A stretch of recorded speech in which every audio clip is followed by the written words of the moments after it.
So what is the team origins and how did you guys come together? Well, originally, Poison was the captain with Pyrus, who was a sub for this team. He's currently laughing right now.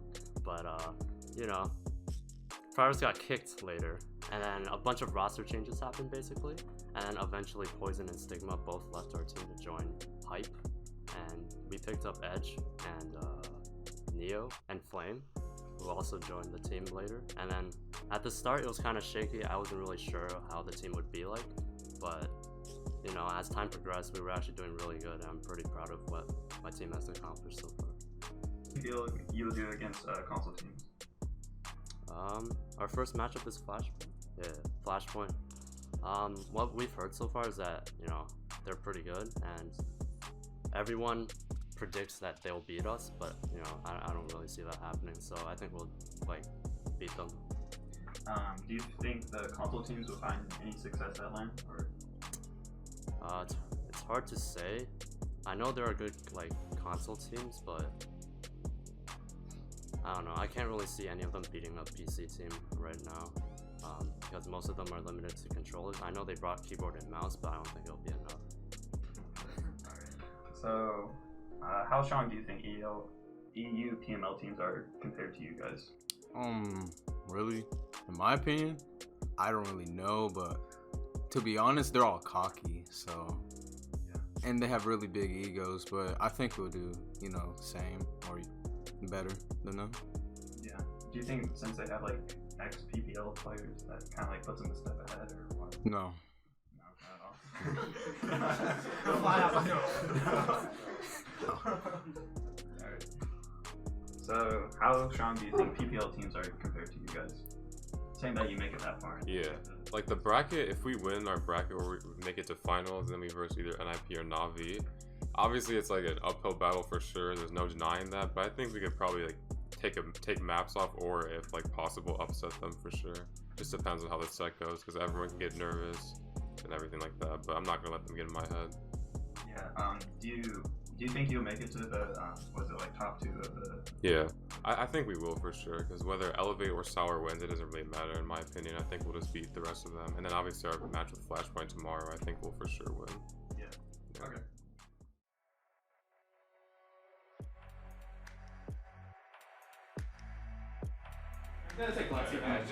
I'm coming back in 2. Ash just respawned. You still have an Immortal to play for it. Yeah. You want to Ash, Fair point blast, fair point blast, fair point Ash blast. is down, Ash is down. Yeah. Fuck the edge. Call for Otis. Ash on point, Ash on point. There, I got feared, I'm dead. Sky dead. Endo diving, Endo diving. In the back. I'm looking for Bear. Bear's dead, Bear's dead. This song T, bro, 3rd song.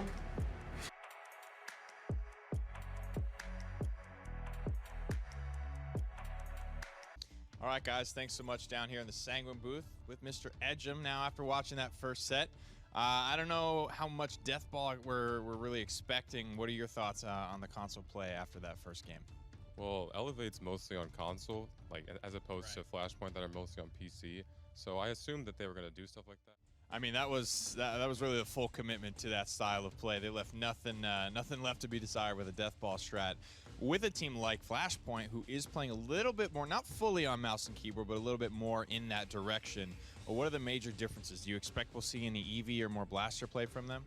Yeah, I definitely think like the champions that are more dominant on PC will be showing up a lot more in this set because they are mostly on mouse and keyboard, as we just said. And then we'll probably see less likely anyways to see like the 5-point strats or like whatever else, like Sky first picks and stuff like that. I mean, just from the outside looking in, yes, those pushed it to 3-3, but arguably the closest Elevate got in that set against Sour Team was when they really kind of, you know, made it more standard, had that double backline DPS. That's what I'm predicting a little bit more from these console teams as we see the rest of the day. Is this what you would expect? Did you have a lot of time to sort of scrim and prepare against console teams to really get a feel for them? The only really time we ever scrimmed Flashpoint was like a while ago, which I'm not sure if they were on mouse and keyboard at the time, but the scrims went pretty well for us. But obviously scrims are scrims. Anything can happen on tournament day. People get nervous, everything can switch up. So I'm just keeping my eyes peeled for what's to come. Last question, you nervous at all today? No, of course not. I don't get that impression, guys. Thank you so much for talking with us, Mr. Edge, and we're going to get back up to the desk and keep this set moving. Getting exposed here against Flame, who is such a experienced and veteran player. Legacy, the same, but you have to admit that there's just been a different level that they've both been working at here. Yeah. And Khan, although having a very strong matchup against the Ashe, just not really having any success whatsoever. World Edit in trouble. The Barrack, he has a dome shield, but can't even get down. There it is. Enlightenment used, but Niu's going to find Skeppy here. Prosper Logic fighting desperately under the dome, but the dome will collapse as Sanguine take victory #1 here in game #1 against Flashpoint. Super aggressive with the Bomb King, and it pays off dividends. And so much about it is the angles in which he's playing. But right now, Barrage getting activated by Prosper Logic. He's the one who gets exploded, though, thanks to the bombs from Niju, who's finding yet another moment of success on this squad. He's on a 5 streak. Skeppy cleaning up Baller Steve. That's going to open up the door for a little bit of pressure, but Niju's going to throw one onto the ground to clean up the Winter Witch and keep it moving. Edgem now has such a buffet of easy opponents to take down, but a little bit of pressure on the backside from Prosper forces him away. About not having. So they will be okay. Beautiful Poppy Bomb up to the top ropes. He's just going to try to skirt away. He expects the damage, forces the slither, and that's a guaranteed kill on a Storm. And just the predictive movement. Like, recognizing I can roll at you and you can shoot me, I'm going to drop down because you're going to try to run away from me. And then I'm going to keep rolling on you. Like, you're not getting out of this one. I'm chasing you down. Another double kill picked up there for the Bomb King.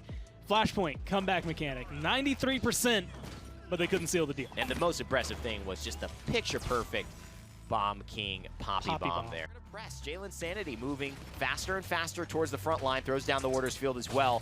Sees a barricade and instantly doesn't. And now he sees a chicken and instantly doesn't again. Edgem finds a big kill. Wow. Linsanity finds another. Storm Avatar floats into his death, trying to stall the payload push, but it's not happening. I mean, there's going to be a walling Flame against the barricade. I think trying to give him a little bit of an elevator. He tried, but, yeah. Did not quite have the reach for it. Needed to take about 2 steps forward. Either way, you still got Makoa waiting for you to come on out and then plucking you right down. At this point, you start to think that, man, can we make it? Can we make that entire road? You cannot look at it that way. You have to say, can we just stop this point? The chickens, they come out flying, but no kills from them just yet. There's the Ancient Rage as well. Good damage being done, but they only get 2 for their trouble. Those are huge ultimates, and 46 seconds left, but they've got a full wipe. This could be it. Sanguine looking to punch their ticket into the next round. Overpower, will miss. He's got a touch. I don't think he can. Sanguine gonna grab it 3-0. They'll take the game. They'll take the set. And they'll act like nothing happened. How do you feel about it going off? I'll ask both of you here, Edgem and you could say your mind as well. Especially also how to exactly pronounce your name, because I know you're flip-flopping, but I need you to make a decision. So wait till after he says it. So Edgem, how do you feel about that matchup, man? I mean, obviously as like the 4-0, 4-0, 4-2, we were pretty dominant, and that's exactly what I expected. Last map, the draft was a bit off. Like, I think you could see us hovering Drogos. We were considering it, and I think we definitely should have, because the Drogos did do a lot of work, but we came in with the W regardless, so felt good. Yeah. We were confident going in. I was open to them showing us something, but they chose not to, I guess. And the name? Neo. Yeah, Neo. we've got it. Me and Dave got it on that. So I guess I do want to walk through. I mean, obviously the first 2 maps, it's 4-0s. Like, I mean, everything, it felt clinical at that point. Like, you just knew where you needed to go, where you needed to be. Edgem, I don't think ever missed a shot intentionally. Like, every single one that came through was like connecting. Double kills, triple kills, set through all of it. And then we get to Bright Marsh, and ends up being a 4-2. So what was it that gave Flashpoint that second point? What kind of helped them get that point and push? I think it was the critical play when I went short instead of wide, because when you exit apps, you have one to the left and one to the right.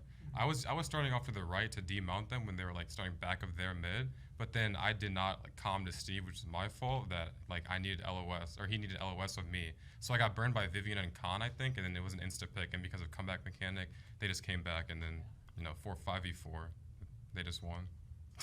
So, Neo, you have been the one to play a lot of the blasters for this team, and you've also been a lot of the, real, I think, keystone for whether you guys perform at the highest level that you can. And there's something about blasters that almost kind of turn the tide. If you're having a great BK game, great Drogos game, opens something up for everybody. How do you feel now moving into the rest of MSI, knowing you've got to play tomorrow? How do you guys feel about how you'll do, and what do you expect for the rest of this tournament?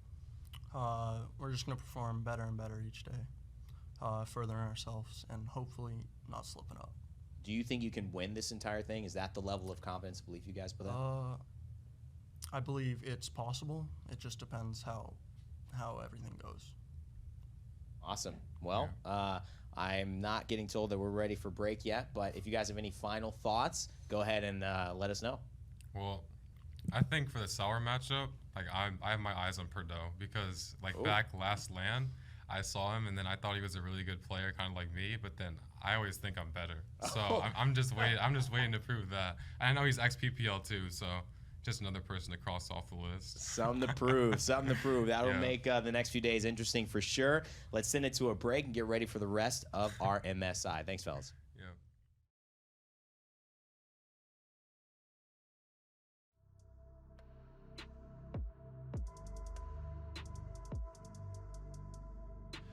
Find a kill in it. At the end of the day, though, it is going to be 3-3. Game 1 of the day, already down to 3-3. Interesting, though, we see the triple DPS. Obviously not that uncommon coming out to play here from Sour Team. Moments of brightness, moments of darkness, honestly, from both sides. It's going to be a fun one going into point 7. Certainly is. Nice. Look at this rotation from Ninu, shredding apart the backline. They thought they were safe. That is such a good rotation from Ninu. I cannot stress that enough. Being able to take his eyes off the prize just for a second to go get those 2 kills, then rotate back to where he was while Sheepa holds his foot on the throat of Edgem in the backline. Very nicely done by Sour Team, and that's just a win, man. Wow. I mean, you build up a point 7, and you talk about your Nictistic, the team that uses their ultimates first. That's only first. in round 1, dude. That's true. No, you're right. But that time around, but it's Paul or Steve on Sanguine. That's what you have to look at. The healing is gone on the blue side, but it's not going to matter. They're going to continue their aggression. Perdo, Edgem, he drops him as well. This payload's getting close, and they're zoned out. Look how far back they are. Yeah, this is a problem right now for Sour Team. They got to figure out what they want to do about this. Still have Dome Shield, so you will see Barrack drop down and contest this payload if things get dire. This is probably them getting dire, but overpowered away from the payload. Does it just go in? Nice counter rotate from Sheepa. Yeah, you don't get the kill, but you get the distance. That's what you look at. Assert dominance comes down as well. They didn't want to use their ultimates, but now they're going to. And a little bit better of a defense. Sanguine will have 5 ultimates soon as well, but the assert dominance onto the high ground gets them stunned. They're pairing it with through time and space. Ninu gets up, gets a kill as well. There's only 3 members of Sanguine that are all left. I don't know if they're going to be able to defend. I don't either, man. There's just another missed overpower, bro. You just can't pick Khan, Dave. If you're not gonna hit the overpower, I'm sick of this. It's underpowered. I'm over it, dude. Are you overpowered? I'm overpowered it. I'm done, man. It's not good. I mean, at the end of the day, that might have maybe it was a saving grace. People are forced more outdoors because you actually see Khan taking an aggressive indoors position, counter time and space to try and poke this Khan out. Ultimately leads to nothing. Perdo will fall. And the overpowers have been good this time around. Here's the aggression from Sanguine. They're on the point. They're getting the kills. They're in a position to get point number 2, maybe push in, maybe get point number 3. And Nick, this is what you've been looking for. They didn't even really, that's what I'm saying. They didn't really use ultimates. They just kind of like positioned differently. Forced Sour Team out in the open a little bit more. And they played more aggressive. Like already at 99%, Nick. That's a big one there. Bombs are good as well. 99%. It's paying its dividends now. They have to get in here. Sanguine throwing their corpses onto the point just to try and keep this game alive. They need to find it. Flame Effects gets hit with the hook, hit with the damage. Double kill from Yopi. The through time and space set this one up. Jalen Sanity's back in it though. Sheepa is so low right now. The overpower is good. Another kill, but it might not be enough. Sour Team, they find the win.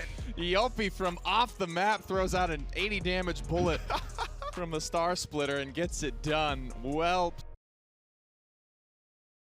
kind of, you know, really shake my head. I mean, that's a contested 3-0 though. I mean, 4-2, 4-3, 4-2.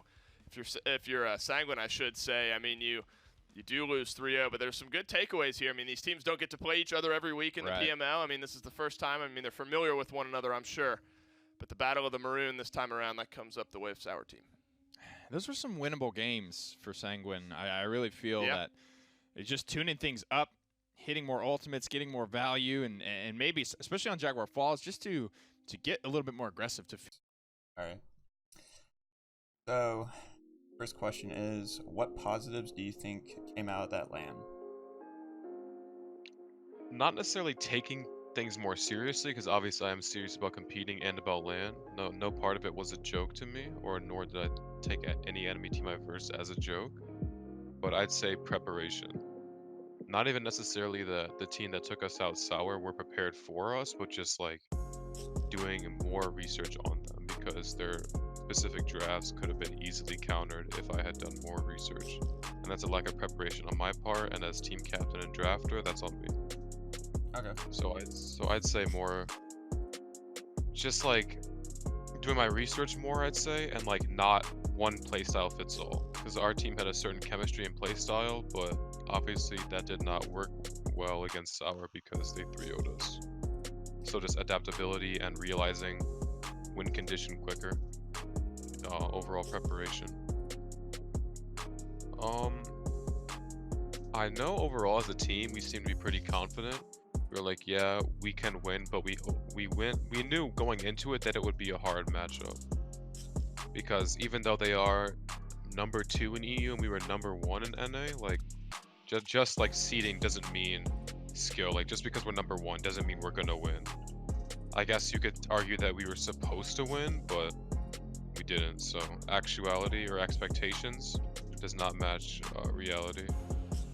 So in my eyes, I knew, like for myself, because obviously I can only kind of reflect on what I thought my teammates were thinking, so I can't speak for them, but myself, I knew it was winnable, and it 100% was, even with how many mistakes we made. But I knew it was going to be hard. Like we would have to work for it, and I guess we just didn't work hard enough, so we lost. Okay. How did you guys handle the loss, like as a team? I think as a team, overall we handled it pretty poorly. As in, like, people got upset. Obviously you get upset if you lose. Like, that's just, obviously everyone gets upset if they lose. But like, I think, like, I did, like it's kind of like last question a little bit, where I was a little bit different than my team on this part, where I like handled loss better, I think, but my team handled it worse.